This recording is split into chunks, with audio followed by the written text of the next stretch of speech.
Hello বন্ধুরা, তো আমি আজকে আসছি, এটা সম্ভবত 3 নম্বর ইউনিয়নের একটা গ্রামে। এই এই গ্রামটার নাম আমি বলতে পারি না, তবে আমি আমাদের যে গ্রামের যে পরিবেশ, বাংলাদেশে যে গ্রামগুলো কেমন এবং তাদের ক্ষেতগুলো কিভাবে থাকে সেটা আমি আপনাদেরকে এই ভিডিওর মাধ্যমে দেখানোর চেষ্টা করব। তো আপনারা দেখেন যে এখানে যে ধান গাছ, এই যে ধান ক্ষেত, কত সুন্দর ধান ক্ষেত আপনারা দেখতে পাচ্ছেন। আমি এখন ধান ক্ষেতের আইল দিয়ে হাঁটছি। এটা হচ্ছে গা সে একটা রোড, মেইন রোড, যেটা গল্লাক টু চাঁদপুরের রাস্তা। তো আমি আইল দিয়ে হাঁটছি, তো আপনাদের দেখানোর চেষ্টা করছি। বিগত 1 বছর আগে আপনারা জানেন যে বাংলাদেশে একটা জিনিস ভাইরাল হয়েছিল, সেটা হচ্ছে গিয়ে রাসেল ভাইপার সাপ।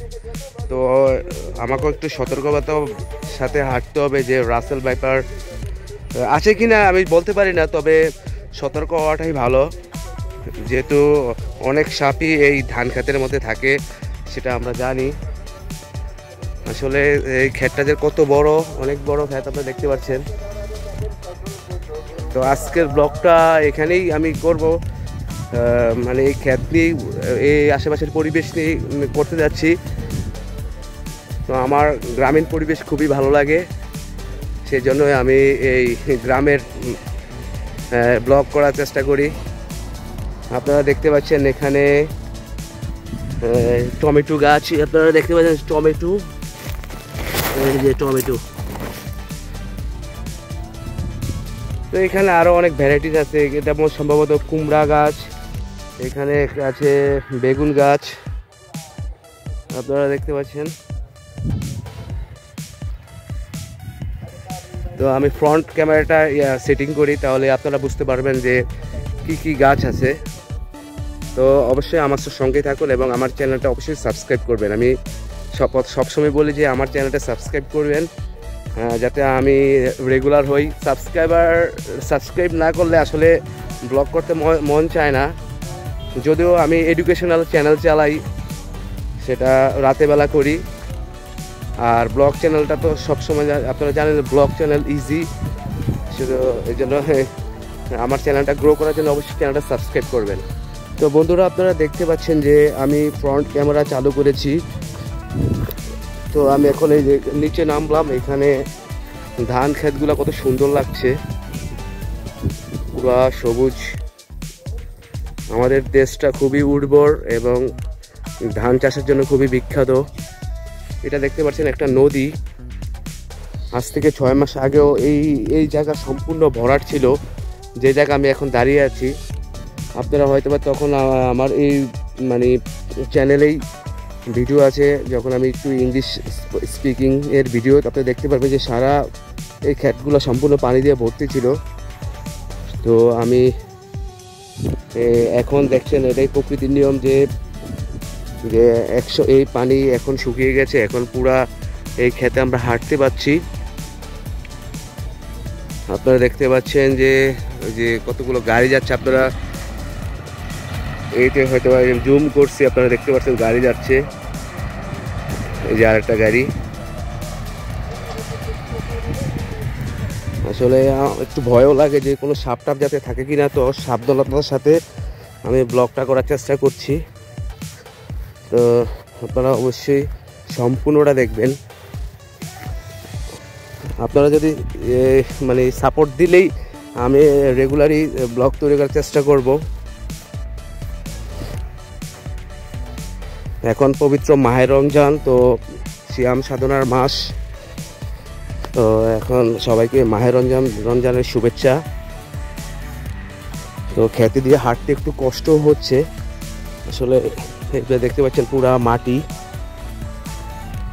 সামনে একটা হাক্কা দেখা যাচ্ছে, আমরা ওই হাক্কার কাছে যাব। হাক্কাটার কি অবস্থা যায় দেখাবো আপনাদেরকে। কতগুলা মানুষ যাচ্ছে, আমি চেষ্টা করবো হাক্কায় ওঠার জন্য। আপনারা আমার সঙ্গে থাকুন। আপনারা দেখতে পাচ্ছেন এই বাম দিকেও, এগুলা কি ধান ক্ষেত না, এগুলা বোধহয় অন্য কোনো একটা গমের মতো দেখা যাচ্ছে। আপনারা দেখতে পাচ্ছেন, আপনারা অবশ্যই কমেন্ট বক্সে লিখে জানাবেন এগুলা কি। এটা না ঘাস, আমি বলতে পারি না, কিন্তু ওগুলা ধান। হ্যাঁ বন্ধুরা, আমার তো মনে হয় এগুলোও ধান। হ্যাঁ হ্যাঁ বন্ধুরা, এগুলোও ধান, দেখতে পাচ্ছেন। ওই সামনে একটা হাক্কা দেখা যাচ্ছে, আমরা ওই হাক্কার কাছে যাব। আসলে ক্ষেতের আইল দিয়ে হাঁটতে অনেক কষ্ট।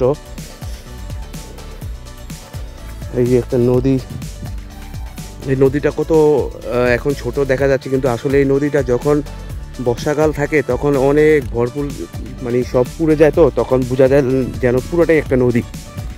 আসলে নদীটা কিন্তু বেশি বড় না, অল্প একটু, এপাশ থেকে ওপাশ বেশি দূরে না। দিন দিন আমাদের দেশের নদীগুলো শুকিয়ে যাচ্ছে, আমরা সবাই দেখছি, এবং নদীগুলো দূষিত হচ্ছে। তো আমি সবাইকে অনুরোধ জানাবো যে আমাদের নদীগুলো যাতে দূষণমুক্ত থাকে এবং নদীগুলোতে আপনারা দূষিত করবেন না, সে পদক্ষেপ নেবেন। বিশেষ করে প্লাস্টিক জাতীয় পণ্য আপনারা কখনোই নদীতে ফেলবেন না, কারণ প্লাস্টিক কয়েকশো বছর অরক্ষিত অবস্থায় থেকে থাকে। আপনাদেরকে বলছি আমি হাক্কার মধ্যে উঠেছি, হাক্কাটা কত আসলে যেতেও ভয় করছে না বন্ধুরা, এত দূর যাওয়া সম্ভব নয়। আমি এইখানেই থাকি।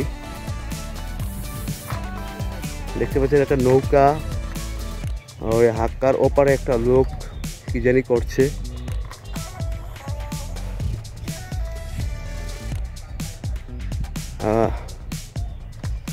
ঠিক আছে বন্ধুরা, আমি যাই, হ্যাঁ, যে ওইখান থেকে আবার একটু ভিডিও করব, আপনাদেরকে একটু দেখাবো।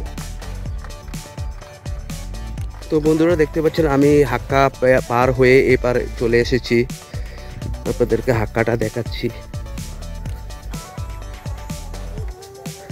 একজন লোক এখানে কাজ করছে, আপনারা দেখতে পাচ্ছেন, আমার মনে হয় কৃষক। যাই হোক, আমি এখান থেকে একটু হাঁটি, আপনাদেরকে দেখাই কি অবস্থা। এটা হচ্ছে নদীর এপার বন্ধুরা, ওটা হচ্ছে গা ওই পার, এটা হচ্ছে নদীর এপার। এই দেখেন, আমি যখন হাক্কার মাঝখানে ছিলাম তখন আমি নদীটার নিচে গভীরতার পর্যন্ত দেখা যাচ্ছিল, তার মানে এই নদীটার গভীরতা খুবই কম। এবার আপনারা দেখতে পাচ্ছেন আমাদের সেই সুফলা শস্য শ্যামলা যেই ক্ষেত আমরা বলে থাকি, সুজলা সুফলা শস্য শ্যামলা আমাদের দেশ, এই বাংলাদেশ, এ হচ্ছে তারই অবস্থা। এ হচ্ছে আমি হাত দিয়ে ধরছি, আপনারা দেখতে পাচ্ছেন কতটা সুন্দর আমাদের দেশের সেই ক্ষেতগুলো, এবং আমাদের দেশের কৃষকরা অনেক কষ্ট করে এই ফসল ফলিয়ে থাকেন, যেটা আমরা খেয়ে থাকি ভাত হিসেবে। আসলে তারা যে কতটা কষ্ট করে, কতটা পরিশ্রম করে, সেটা আমরা উপলব্ধি করতে পারি না। আমরা তাদেরকে তো তেমন একটা মূল্যায়ন করি না, কিন্তু তাদের জন্যই আমরা কিন্তু আসলে বেঁচে রয়েছি। অবশ্যই সবাই আমাদের কৃষকদের সম্মান করবেন, এবং তারা যাতে ন্যায্য সেই মূল্য পায় তা অবশ্যই সবাই পরিশোধ করবেন, এবং তাদেরকে তাদের কায়িক পরিশ্রম থেকে কখনোই বঞ্চিত করবেন না। এটা আমি আপনাদের কাছে অনুরোধ জানাচ্ছি।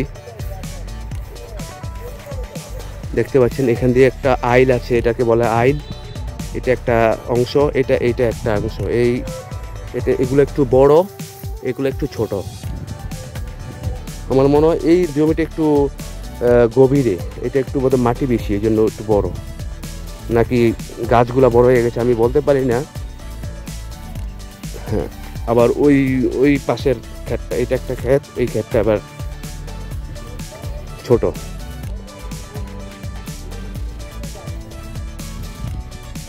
আপনারা দেখতে পাচ্ছেন এই যে আমি এই পাশে আসতেছি, এটা একটা বেল জাল ছিল, মনে হয় এখন আর জাল নেই, কারণ এখন মাছ পাওয়া যাবে না, সেজন্য জেলেরা এখানে কাজ করে না, তারা বোধহয় অন্য জায়গায় কাজ করে। আসলে কাজ করলেই তো তাদের সংসার চলবে, তাদের জীবিকা নির্বাহ করতে পারবে। কাজ নাই তাহলে সে এখানে কেনই বা জাল মারবে। আর আমি পুরো স্পষ্ট দেখা যাচ্ছে, আপনারা দেখতে পাচ্ছেন না, তো আমি দেখতে পাচ্ছি যে মানে নদীতে যে মাছ না এটা দেখাই যাচ্ছে, পুরো নদীর তলদেশ পর্যন্ত দেখা যাচ্ছে এখানের কি অবস্থা। ওইখানে কতগুলো ইটের ভাটা। আপনারা জানেন কি আমার এই ব্লগের মধ্যে অবশ্যই ইটের ভাটার অনেকগুলো ভিডিও আছে। তো মাহে রমজান উপলক্ষে সবাই রোজা নিয়ে ব্যস্ত। বন্ধুরা খুব স্লিপ খেয়েছিলাম, খুব সাবধানের সাথে আমাকে হাঁটতে হবে। তো মাহে রমজান উপলক্ষে সবাই ব্যস্ত, সবাই বাসায় অবস্থান করছে, সেই জন্য পুরা এরিয়া ফাঁকা, শুধু একজন কৃষকই সেখানে, এই যে আপনারা দেখতে পাচ্ছেন কৃষক সেখানে কাজ করছে।